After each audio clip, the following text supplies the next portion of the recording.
Right, good afternoon, and thank you for joining us for this important briefing to bring attention to the importance of professional learning as a vehicle for school improvement. Professional learning is stronger schools. My name is Frederick Brown, and I'm Learning Forward's president and CEO, and today's conversation is very personal to me.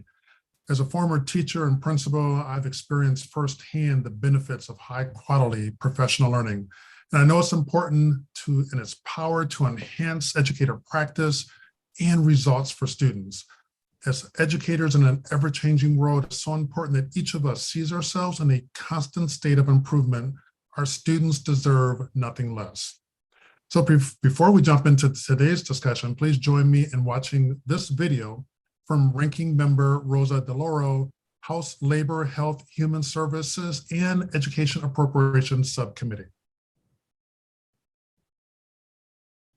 Hello, everyone. This is Congresswoman Rosa DeLauro, the ranking member of the House Committee on Appropriations, and I proudly represent Connecticut's 3rd Congressional District in Washington. Thank you for inviting me to say a few words today at Learning Forward's virtual Capitol Hill briefing. I only wish I could be with you live. I want to thank Learning Forward for holding this timely briefing, highlighting the importance of professional learning and the need for continued federal support. Investing in public education, and especially a well-prepared educator workforce, is vital. As a former chair and now ranking member of the House Appropriations Committee, I have strived to increase funding for supporting effective instruction state grants, the largest direct investment in teacher and school leader professional learning that the federal government makes each year. In the year-end funding bill, I was proud to secure an amount for these grants that was higher than the president's budget request. During my time serving in Congress, I have seen countless examples of strong professional learning that contributes to meeting the needs of all students and to improving working conditions that retain teachers and leaders. The COVID-19 pandemic exacerbated educator shortages, and we are facing the critical challenge of student learning loss. Now, more than ever, we need to invest in educators. The federal government must provide funding for professional learning for teachers and leaders that is ongoing, job-embedded, and collaborative. These are precisely the kinds of professional learning activities that supporting effective instruction grants support. There has been a great deal of focus on students' academic recovery, and deservedly so. However, we will not be able to close achievement gaps without well-supported and well-prepared educators. Learning Forward has been a leader in delivering high-quality, professional education across the U.S., and I thank you for the opportunity to participate today. I hope that today's briefing will open eyes on Capitol Hill to the centrality of high-quality professional learning to achieve our nation's K through 12 education goals. Wonderful. A special thanks to Ranking Member DeLauro for her support for Title II, known in the law as Supporting Effective Educators Development Grant Program. So many critical points, all of which are important to us at Learning Forward, but I was especially appreciative of the connections made among professional learning, educator effectiveness and working conditions, and student academic recovery. So for those who don't know Learning Forward, we're the only professional association devoted exclusively to those who work in educator professional development. And the good news is we have evidence about the types of professional learning that improve educator practice. In 2022, several dozen individuals and organizations from around the world engaged with Learning Forward, contributing to the current iteration of the standards for professional learning. Their work was informed by the American Institute for Research, which completed a literature review and meta-analysis which indicated that practices aligned to the standards of professional learning lead to stronger educator practice and results for students. Now, as a field, we've got so much evidence to gather, so much more that we might gather around the effectiveness of professional learning. But this research tells us that we're in a strong position to support school districts and schools that are seeking to strengthen their professional learning systems. When Learning Forward helped write this definition of professional development in the Every Student Succeeds Act, we were very vocal about acceptable uses of Title IIA funding. We described high-quality professional learning as is outlined in the standards. And this includes collaborative and job-embedded professional learning. And by job-embedded, we mean grade level and subject matter teams working directly with their high-quality curricula and instructional materials as part of their professional learning. We mean coaching support to help teachers and leaders implement new strategies. And the standards cover the many other conditions, processes, and content of the kinds of professional learning that lead to improved outcomes for teachers, leaders, and students.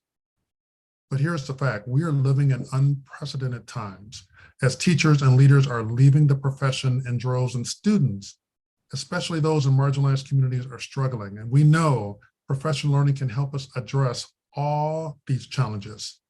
Title IIA is the funding source that all districts can use for high-quality professional learning. And for some districts, it's their only source of funding for professional learning. A 2022 U.S. Department of Education report on Title II found that the most common uses of Title IIA funds are for professional learning, recruiting, hiring, and retaining teachers. A recent poll by Merrimack College found that teachers are overwhelmed and disillusioned. And the 2022 survey of 1,300 school teachers found that the percentage of the representative sample of teachers who are very satisfied with their jobs is at a 25-year low at just 12%. Now, salaries are certainly a factor in teacher dissatisfaction, but a perceived lack of support and respect are also factors. Overall, in 2022, 20% of teachers said they are very likely to leave the profession, while nearly the same share, 21%, said they are not likely or at all likely to do so. So what are the headlines here? First, professional learning is teacher retention. It creates the workforce conditions that make teachers want to stay in the profession. The research and evidence consistently bears this out. A 2023 RAND study, and by the way, we will drop the links to these studies in the chat. But a 2023 RAND study found that teacher turnover increased 4 percentage points above pre-pandemic levels, reaching 10% nationally at the end of 21-22 school year. Principal turnover increased as well, reaching 16% nationally going into the 22-23 school year. And teacher turnover in 2021 to 22 was the highest, around 12 to 14% in urban districts and districts predominantly serving students of color. Meanwhile, principal turnover was the highest, again, around 21 to 23% in high needs districts and in rural districts. And as you see highlighted in this slide, an Economic Policy Institute 2019 study found high quality professional learning and teacher retention are strongly correlated. On average, teachers with no professional development in a school year showed only a 60% chance of retention, while teachers with over 20 hours of professional development demonstrated an 85% chance of retention. In a high-quality professional learning experience focused on coaching, we talked with two participating teachers, and one was from Louisa, Virginia, and another one from Lansing, Michigan. And one described feeling uninspired in her work and told us that she was not sure she wanted to stay in teaching. Another teacher told us that she was ready to retire, but all of that changed when they were able to benefit from high-quality, collaborative professional learning through coaching. They said that coaching helped them feel re-energized about their careers and what was making them stay in the profession. As you see on the next slide, findings from a Merrimack survey, and I discussed this several minutes ago, one elementary school teacher said she was not at all likely to leave her job, even though she is somewhat satisfied with her work. The reason? My principal is amazing and so supportive. She is the reason I have not considered leaving my job.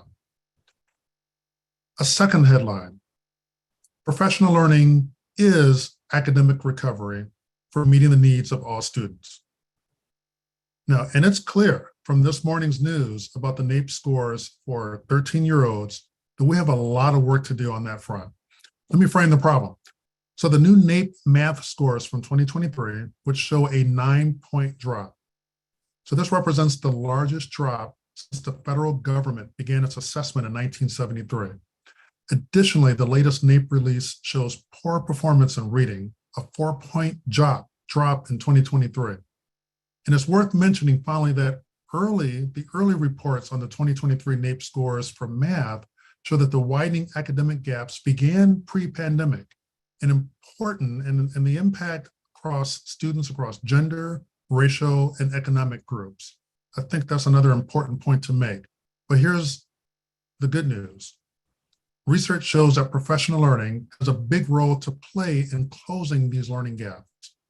We know high-quality professional learning can equip teachers to meet the needs of each and every student. For example, instructional coaching, an example of high-quality professional learning, helped teachers improve their practice at a relatively fast rate. A 2018 meta-analysis of 60 rigorous studies of coaching found large positive effects on teachers' instructional practices.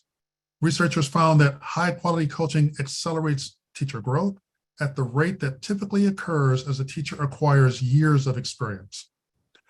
A 2019 study by the New Teacher Center found that investment in supporting new teachers pays off in increased retention rates and improved student grades. The study found that teacher retention rates after 1 year were 11% higher in the group who received the high-intensity coaching compared with a control group of new teachers, and that's 78% compared to 67%. So providing high-intensity mentoring also had a significant impact on student grades in mathematics. Students in grades 4 to 8 of teachers who took part in the program made an additional 2.5 to 4 months. Investing in principals, building leaders is also critical. A 2017 review of 18 studies meeting ESSA's Tier 1 through 3 evidence standards concluded school leadership can be a powerful driver of improved educator outcomes. In addition, March 2021, the Wallace Foundation released a paper or sponsored a paper that stated it was a review of 2 decades of evidence, including 6 quantitative longitudinal studies involving 22,000 principals. And that paper found that principals have a large effect on student learning, comparable even to the effects of individual teachers. However, the difference being principals are having an impact across the school. So the bottom line, in order for districts to improve high-quality professional learning that results in improved educator results or practice and results for students, there must be an investment in professional learning. And of course, this includes federal investments in Title II. It's absolutely critical. Access to high-quality professional learning, we believe, is also an equity issue. When only certain educators have access to high-quality professional learning, only some students benefit. Inequities in professional learning should not determine the quality of the learning any child experiences. Parents shouldn't have to worry about whether the teacher or their student is in a certain teacher's classroom, because when we have high quality professional learning, every educator has access to the learning that will ultimately support students. So before I introduce our panel, I'm so pleased to welcome Maureen Tracy Mooney, or Mo Tracy Mooney, Senior Advisor in the Office of Planning and Evaluation and Policy Development at the U.S. Department of Education. We're so appreciative that Mo agreed to pitch hit for us today for Roberto, who got called away to travel with the Secretary. But we are left in very capable hands. Not only has Maureen been a leader in this work at the department, she also served as Special Assistant to the President for Education at the White House Domestic Policy Council and a Senior Advisor on the Biden-Harris transition. Maureen, we are so appreciative of you joining us today. Thank you so much, Frederick, for that warm welcome, and most importantly, for the incredible work that you all do every day to support our kids, our teachers, our school leaders. And thank you to everybody who joined the call today for the work you're doing on the ground each and every day. So as Frederick said, I work here in the Office of Planning, Evaluation, and Policy Development at the Department of Education and help to lead some of our cross-department efforts around eliminating educator shortages. So as this group knows well, the pandemic has had a severe impact on our schools, from the academics and mental health and well-being of our students and of our teachers to school staffing. And I'll focus my remarks today a bit on the staffing component. So from February to May of 2020, our economy lost an estimated 730,000 local public education jobs. That's 9% of all those jobs just in February to May of 2020, which is dramatic. Since then, we've recovered 613,000 of those jobs, 84% of those that we've lost. But we have a long way to go still. We know that our schools were short an estimated 100,000 teachers going into the pandemic. So we've got to not only address the impact of the pandemic, but those underlying shortages as well. The American Rescue Plan, previous rounds of relief funding, have been absolutely critical to addressing these shortages and to the progress that we've made so far. Just looking at the $122 billion in American Rescue Plan ESSER funds, independent analysts have estimated that 27% of those funds are currently going towards staffing needs, $29 billion. That's setting up grow your own programs, investing in professional learning, on professional development, on accelerating learning, on mental health and well-being supports, reducing class sizes, supporting teachers, investing in retention efforts, and hiring instructional coaches. There's been a real surge of funding and support, as is needed, to address staffing shortages and invest in the people that are supporting our students. We're not able to meet those academic recovery goals that we know are so critical without investing in the people that are in front of our kids every day and our school leaders. And the American Rescue Plan has provided critical funds to do that. Those funds are expiring, as the folks on this call know very, very well. And it's in that context, and particularly, we're in a unique space where really Title II Part A funds are more important than ever. Schools have been really enthusiastically using those relief resources to invest in innovative strategies that are having an impact, that are resulting in folks making decisions to stay, that are driving the recovery efforts that we're seeing. And we know it would be absolutely devastating to not be able to sustain those efforts. It's going to be challenging. Not every support that's in place is going to remain, but we know that we have to do everything we can to support the extension of those efforts. And that's why Title II Part A funds are so critical. The president's budget requested $2.19 billion for Title II Part A funds. We need every single one of those dollars to support our staffing needs in our schools. It couldn't be more vital. Earlier this year, the Secretary launched our Raise the Bar, Lead the World call to action, which is really working to unite the field around what truly works based on decades of experience and in research to advance educational equity and excellence. And it includes sort of three buckets of goals. I'll say first, achieving academic excellence. Second, boldly improving learning conditions. And finally, creating pathways for global engagement.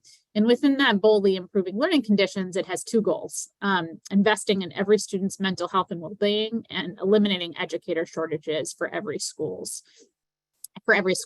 And I'm pausing there for a second to talk a little bit about the strategies that we're supporting, or that we're really focused on through that work stream, and why Title II is critical to that as well. So first, we've identified 6 strategies that we think are really critical to eliminating educator shortages for every school. 1, increasing compensation and improving our working conditions in our schools. Becoming a teacher is a calling, but should not be a sacrifice. Teachers need to be able to support their families and do what they need to do for themselves and their families, and shouldn't be making a choice between that and staying in the classroom. And we know that increasing compensation is critical to that.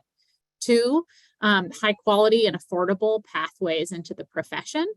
3, new teacher induction and ongoing professional learning throughout our teachers' careers. As Frederick pointed out, we know that our teachers grow throughout their careers with the appropriate tailored, ongoing job embedded supports. And that's critical, both for our retention of our new teachers and retention of our veteran teachers, and keeping them growing so we're having our maximum impact on our students. 4th, teacher leadership and career advancement opportunities. We know some teachers are very happy to stay in the classroom for 30 years. That's not every teacher. And we need to make sure that we're providing pathways for advancement for our teachers so that they continue to play roles in the classroom while also taking on additional leadership opportunities that allow them to have an even greater impact while earning additional compensation. And then finally, educator diversity, which needs to be woven throughout these efforts so that we're broadening the pipeline into the profession by tackling things like affordability, which we know disproportionately impact our future teachers of color who have higher debt burden than our other teachers, and as a result are hitting that wall on compensation earlier, where they're making a choice. You know what? I can't go into the profession because of my level of debt. So making sure we're weaving educator diversity throughout our efforts. Title II, Part A, is critical to all of these. We see that in how the funds are being used right now. So for the 2020-21 school year, 80% of districts used funds for professional development. Within that, 55% of districts were using job embedded professional development. 80% were doing longer term investments in professional learning, so not one-off sessions. 34% of districts were investing funds in recruitment, hiring, and retention. Of those, 82% were tailoring professional development to their teachers. 79% were supporting induction and mentoring efforts. 41% were supporting career pathways and leadership opportunities.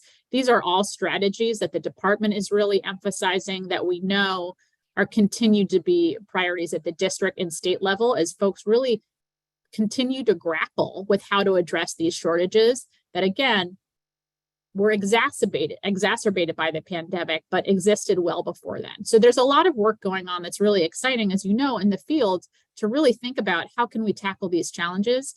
This is the worst possible moment to be cutting any sort of funding. We need every single dollar of those Title II funds so that our districts, our schools, our states can continue to make progress and invest in these critical areas. So with that, I'll leave it there. I'm going to put in the chat a link to our Eliminating Educator Shortages sort of website of the department, which includes a lot of resources, information about grants and other opportunities. But I'm so grateful for the chance to join you all today, and thank you. Oh, well, thank you, Mo. You're really appreciate you stepping in today and making some great points. I love, the point that you made about the relief funds expiring is so important, because one thing that we've learned over time is people don't have a sense of what their professional learning, what is connected back to. In many cases, it is connected back to Title II. So when those relief dollars are gone, Title II becomes their source of professional learning opportunities. So I really appreciate that point.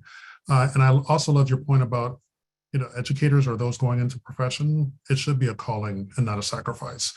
And we have to make sure that we create those working conditions to support all of our educators so that they can support their students. So thank you so much for those great points and the resources that are providing as well. Absolutely. And Thank you. yeah, thank you so much. And later I'll be thanking our panelists that I'm about to introduce right now.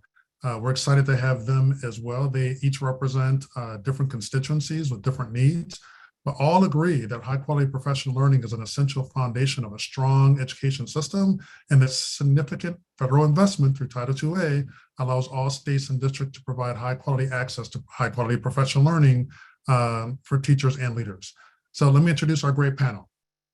So Marla Uselli-Kashyap is a Senior Director for Educational Issues, American Federation of Teachers, representing at this point 1.7 million members. And Marla serves as strategic advisor to AFT President Randy Weingarten and leads the union on key areas of policy, practice, technical assistance, and professional development aimed at helping teachers and their unions improve education quality and their professions.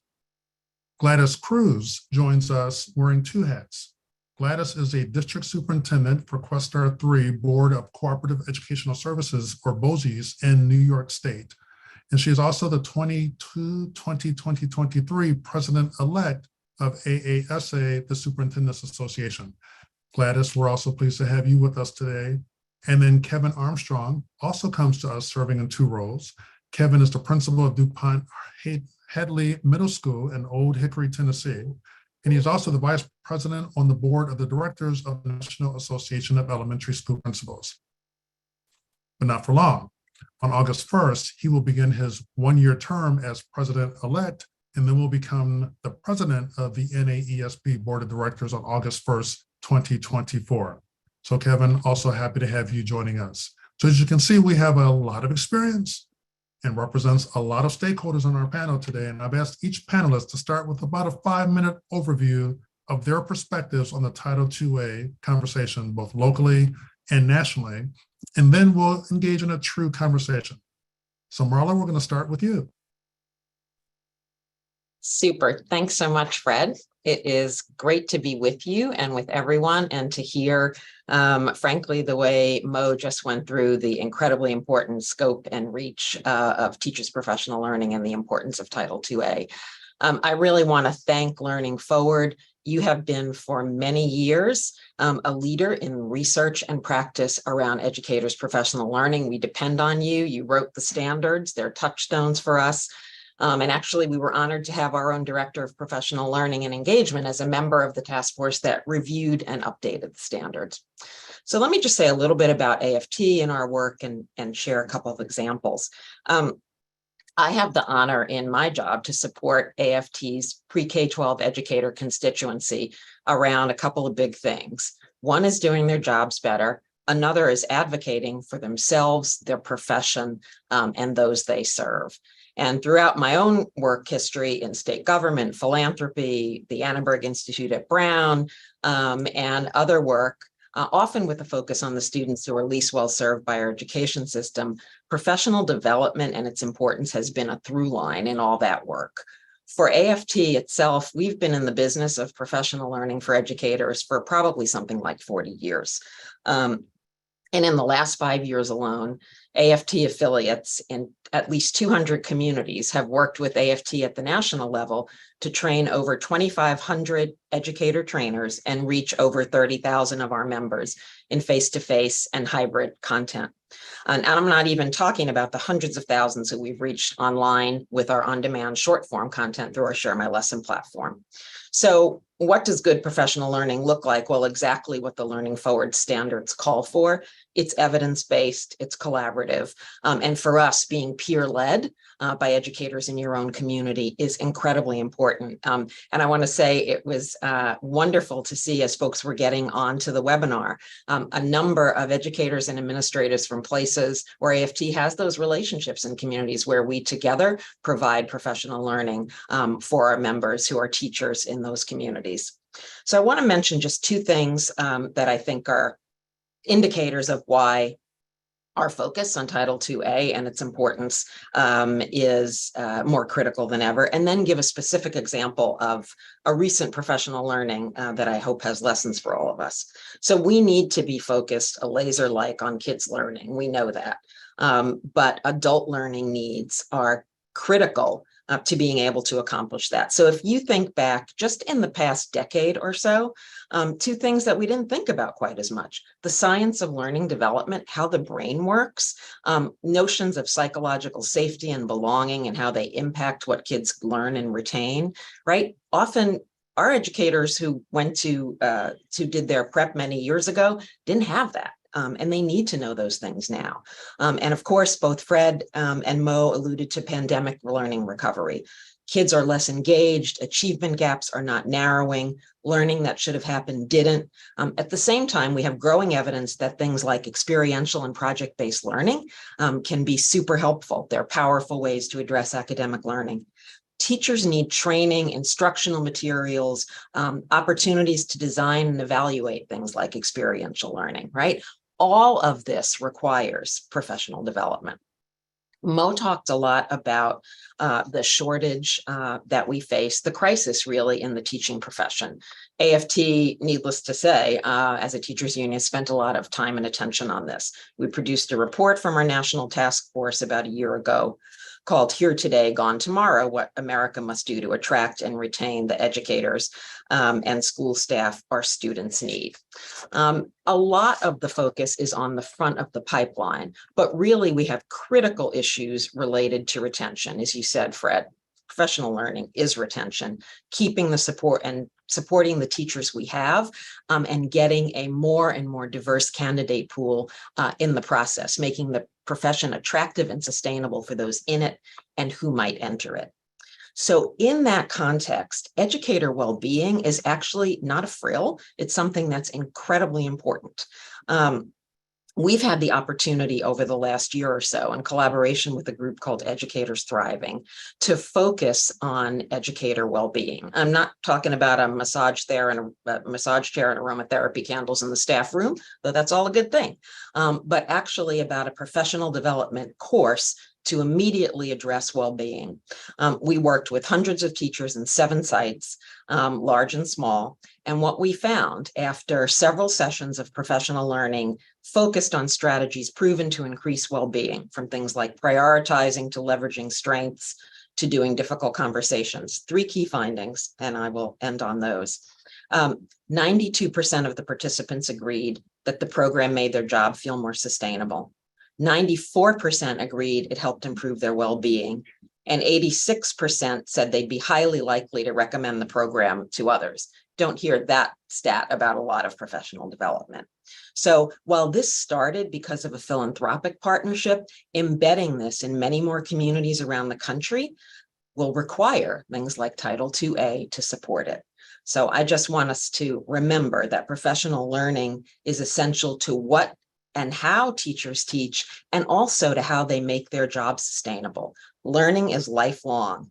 Teachers are charged with shaping the next generation of lifelong learners.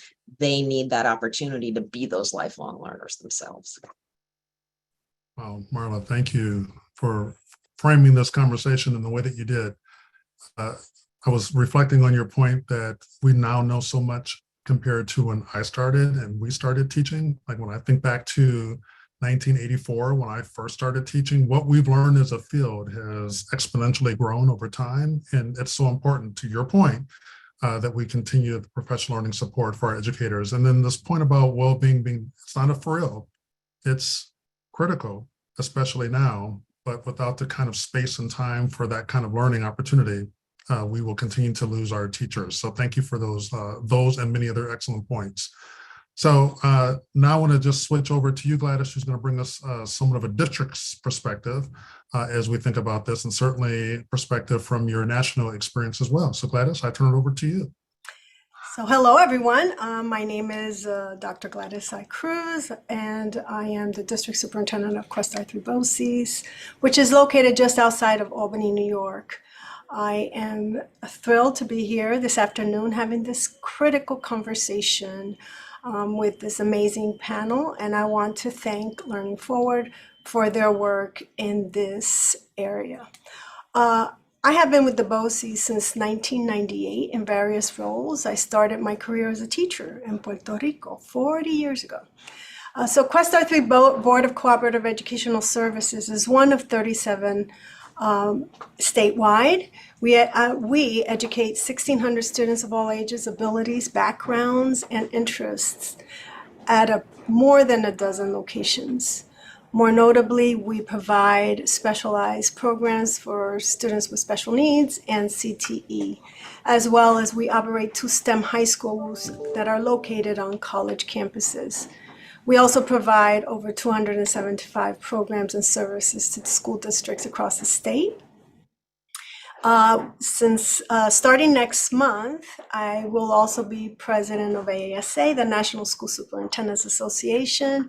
My presidency's theme will be leading in a new era, new challenges and new approaches. So what is good professional learning? So as we have heard, it's sustained over time, is focused both on content and pedagogy. It's collaborative, however, personalized. The same way that we need personalized learning for our students, professional learning should be tailored to support the professionals and build on their strengths. Good professional learning occurs when professionals come together to share best practices in forums such as professional learning communities or through coaching and long-term mentoring arrangements. So what is this? Why is this so critical? We live in a changing world, as we all know, one that is very different from the one that we knew as kids going to school, with mobile internet, TikTok, and social media. Our staff continue to learn, and they must continue to learn. We must be lifelong learners because our world is ever changing, and our technological advances are exponential. So this is where my organization comes into play for the region. I'll give you an example. We provide districts with coaching in math, ELA, social studies, science, and the integration of technology, providing support where teachers need it the most, in the classroom. The model requires little or no release time, and thus fewer no substitutes, an important consideration at a time when districts are struggling to find substitutes. We also provide in our region our new teachers with mentoring programs that are long-term, 4 years or more. The mentor and the mentee meet regularly to discuss the work, acclimate the staff, and prepare them for success. This has been a critical component in our region for retaining staff. Within my region, our 22 school districts just received just over $1 million in Title II this past year. As a point of illustration, 2 districts serving about 4,000 students received more than $100,000, while 16 of our students received less than $50,000. Next year, about 60% of our districts will receive less funding based on preliminary numbers. A decrease in Title II funds requires school leaders to reprioritize needs or resources. As we all know, an increase of funding would allow them to provide the training needing to adapt to the changing world, one increasingly influenced by technology and recruitment and staffing challenges. This includes some of the uses in our region include the instructional coaching, as I indicated, professional learning communities, the mentoring, teacher leadership roles,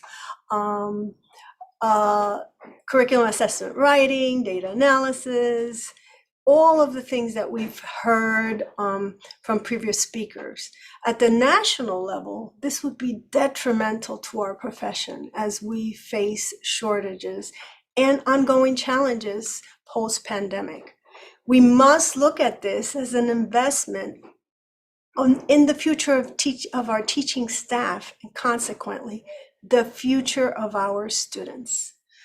By providing educators with ongoing opportunities for growth, we create an environment that fosters job satisfaction, professional commitment, and ultimately leads to improved student outcomes. By staying abreast of the latest research and best practices, many which are shared by Learning Forward, we are better equipping our teachers to engage the students, personalize instruction, and meet the diverse needs of all of our learners. If anything, this is only going to intensify with artificial intelligence and technological advances. Thank you so much. Thank you, Gladys. As where you ended with the AI challenge, and you mentioned earlier TikTok, like I haven't figured out TikTok, let alone our new AI challenges. But you're so right. As educators, we've got to continue to evolve our learning to meet what's happening around us. I also loved your point about professional learning being collaborative, but also personalized, and making sure that we have systems that differentiate professional learning based on educator need. So such great point, and thank you for the work that you're doing in New York. So we now turn to Kevin, who is in a district, and ask that you provide us both your district perspective, but also you have that national perspective as well. So Kevin Armstrong, we turn it over to you. Good afternoon. First, I'd like to thank Learning Forward for this opportunity as we advocate for teachers who obviously are advocating for our students. I feel in order for us to have a solid grasp of curriculum, social emotional learning, safety, and other needs, it is pivotal that we are at our best for our students. And in order for that to happen, we must have professional learning that is not only beginning in the summer, but is ongoing throughout the school year, so that our teachers can feel comfortable in the curriculum that they are pushing forward to students every single day. And quite honestly, so that it doesn't feel like speed dating to teachers. That can definitely be a frustration point for them, and obviously speaks to teacher retention. As Mr. Brown stated, I'm Kevin Armstrong. I'm a 27-year educator. I've been the principal of DuPont Hadley for now 12 years. And I am also on the NAESP board, serving currently as vice president. In terms of Title II funds, we have definitely seen an increase in our achievement since we have had the opportunity to not only have PD during the summer, but to have professional development throughout the school year. In terms of 22-23, I can tell you that preliminary data shows that we have at least a 5% increase in our ELA data. And currently we're looking at possibly as high as 8% of an increase in math. And so we along with other principals throughout the country are fighting feverishly to get COVID in our proverbial rearview mirror. And we feel like having these funds definitely speaks to moving in that direction. Another byproduct of having these funds is that we, as principals, we are able to use student-based budgeting to be able to purchase other things instead of paying for professional development. Things such as before and after school tutoring. We have a before and after school tutoring program here on our campus, where we have approximately 50 students who get to school an hour before school. Instead of being outside, they're coming in and they're increasing their math and ELA knowledge. We also have an after school program as well. And again, this is a byproduct of things that we are able to have on our campus when schools are not having to pay for professional development. We have full-time subs so that our teachers are not covering for other classrooms during their planning periods. They have an opportunity to plan as normal, which lightens the load for them and really prevents it from being a stressor, which again speaks to teacher retention. We are able to purchase instructional coaches. We have 2 instructional coaches on our campus. One is leading the movement in literacy. The other one is leading the movement in math. And so our ELA teachers and our math teachers have individuals on the ground that are in their classrooms daily, that are meeting with them weekly to ensure that the teachers are getting what they need. And again, these are all used with student-based budgeting funds that would not be available if we had to purchase if we had to make purchases in terms of professional development. And so we're excited about the opportunity. We definitely want to make sure that these funds are continued because we are definitely seeing the benefits of that. Our teacher retention is starting to calm down. And as I stated earlier, we are definitely starting to see increases in achievement in both ELA and math that we did not see 2 to 3 years ago. Well, Kevin, I appreciate those specific examples of how educators are benefiting, and you're able to show that data that shows the connection between their professional learning and those results for students. And I also appreciate your point about you've got a structure that allows for when teachers may have to leave their classroom for professional learning, that you have building subs, it sounds like, who are able to go into the classroom, and these are adults that the students know because they're in the building. So those are some interesting ways for us to think about, because it's going to be important for us to all get creative and think about how to use the resource of time in our schools in order to support adult learning. So I really appreciate those points. And I appreciate the points of all of our panelists. And at this point, we're going to bring them all back to have a conversation. And we really want this to be a conversation, because there's something that Kevin may have just said that, Marla, you're thinking, oh, that reminds me of something that's on my mind. Gladys, same for you. And so the first thing I want to just ask all of our panelists, and I'll pick someone if someone doesn't step forward. As you heard from each other, what resonated with you with regard to this whole notion of having access to high quality professional learning and the importance of that? Anything resonate with anyone about what someone else said? And Gladys, that sounds like you just came off of mute. So that's the sign. I'm coming to you first. So what resonates for me is the impact on student achievement, right? Better teachers means, that higher professional learning means teachers are better prepared. They love their work even more. And as a result, students do better. And Kevin gave some great examples that are beating the odds of the NAEP results that you just shared earlier, right? So while the NAEP results are going down, Kevin's students' results are going up. So congratulations, Kevin. Thank you. Yeah, congratulations indeed. Marla, you had a point to make as well. I do. I certainly second what Gladys said. What struck me hearing from two extremely skilled practitioner leaders was the notion of the systemic nature of what you were trying to do. There's nothing one-off about it. And you know that while you're thinking about what the learning looks like for adults, you're thinking about scheduling, you're thinking about substitutes, you're thinking about impact. And from where we sit as a teachers union, we work with whatever's going on in the communities where we are. And it's not always that systemic or collaborative. But when it is, you see a measurably different impact. And you also see that you're building capacity that is something that can sustain changes in leadership. Indeed, indeed. And so I guess just what's coming to mind as you're all talking is, we've been making the point, professional learning is teacher retention. Professional learning is academic recovery. We've said it in lots of different ways. Just going back to the teacher retention side of that for a second, I think the conditions that you all have created in your district and school certainly would lead to higher teacher retention. But can you speak to that point specifically? How do you see that connection, or what other examples might you offer that show that connection between professional learning and the retention of teachers in buildings? So I talked about the induction programs being 4 years.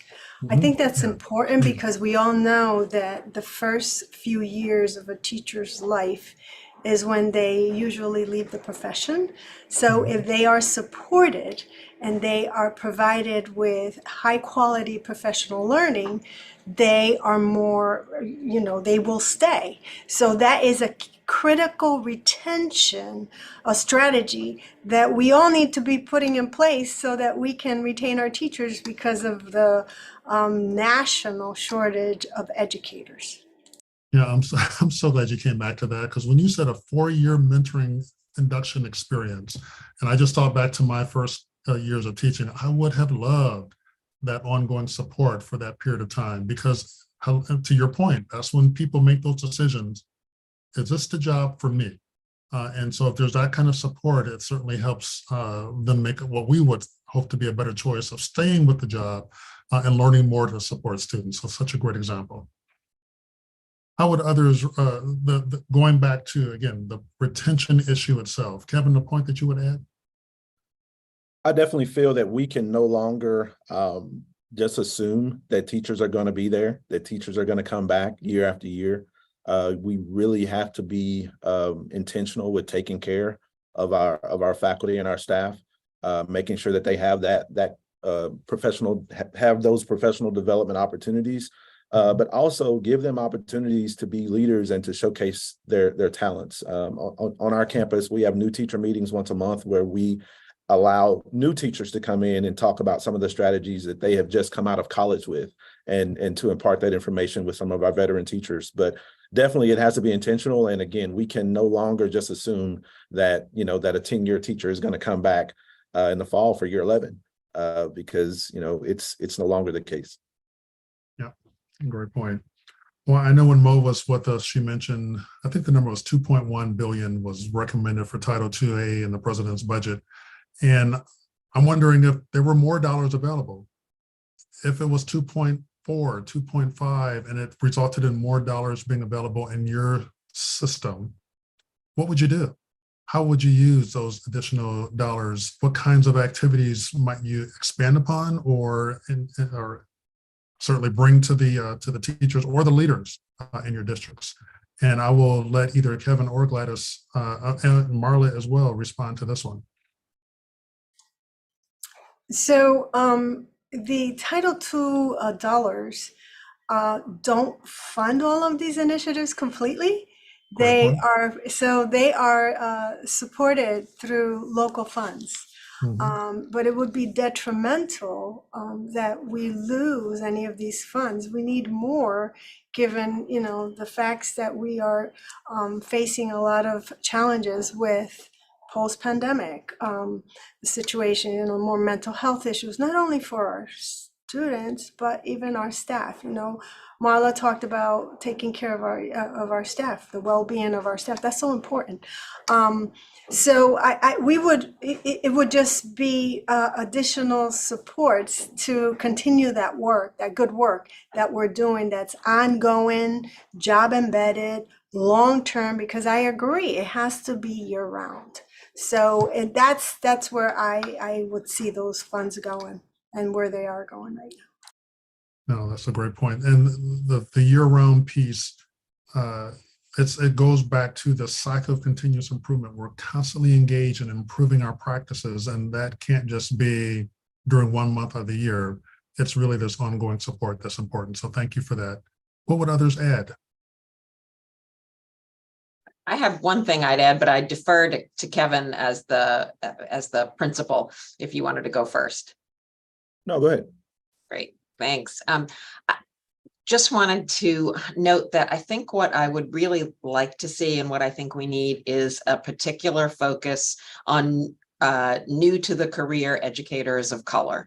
We know from the RAND data, we know from focus group work that we've done with our members at AFT, that some of the challenges of being new to the profession as an educator of color, from resources to being viewed in certain roles that maybe are not how you are self-defining, to not having a community on an individual campus, are really impacting their ability to stay in the profession and desire to stay in the profession. So I think recognizing that even as we think of adults, and you have both, Gladys and Kevin, talked about individual and collaborative at the same time, but recognizing that we have some particular work to do around retaining early career educators of color that could anchor a lot of what we're trying to do.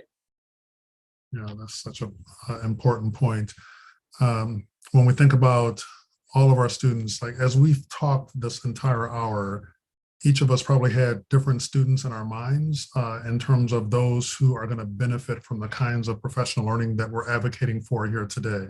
And the charge before us is so important because each one of those students that we have in our mind, and many of those that we don't, they need our teachers to be at their best. They also need our leaders to be at our best. And I want to transition to that for just a second. And Kevin, I want to give you a chance to answer that last question, but I want to just emphasize the leadership part of this as well, because these professional learning dollars are so critical for teachers, but we've said in different ways they are also important for leadership professional learning. And I would ask, in addition to that last question, what else and how else should we be thinking about this to support our leaders' professional development as well? So Kevin, I'll let you answer either one of those questions or answer a question that's in your mind at this point. I'm going to go back just to the recruitment of minorities, particularly male teachers. Mhm. It is a rarity to find an African American male who is certified to teach, particularly in one of the core content subjects. Drill down even further when you're thinking about math and ELA. So I think we have to start prior to college. We have to really talk about the educational career to high school students, and to have summer opportunities to maybe work in schools in summer school programs and youth programs and things like that as 16, 17, 18-year-olds prior to getting to college. Because if we wait for someone to major in education before we start having that conversation, then I think we've already weeded out the very product that we are searching for. Yep, agreed. Other responses from other members of our panel, particularly around the issue that Marla just brought up and Kevin spoke to around educators of color, or the need to support leaders as well as teachers as we think about professional learning? I want to say I agree with Kevin, and we have to start early. We're fortunate as a regional educational agency. We create career technical education programs, and we created a program for high school seniors to get their feet in education. It's located on the University at Albany campus, and the students are gaining college credits, so they get a head start. And while they're doing this, they can then become certified as teaching assistants and go into their systems to really get a real experience in the field. And that's what most of them are doing. So we are super excited that the program is it's full to capacity, and the students they're just passionate about, they get a lot of experiences in schools during the school year as part of their program. It's just amazing. So we need to start early. Wow, that's, first of all, it's always good when we can bring students back into the conversation. That's what all of this work is about. We're about to close. This hour has gone by so quickly. I have a few closing comments to make at the end, but I'm going to give you each 10 to 15 seconds to make your final point. And remember, the whole point of this conversation has been about the importance of these professional learning dollars that we know as Title IIA.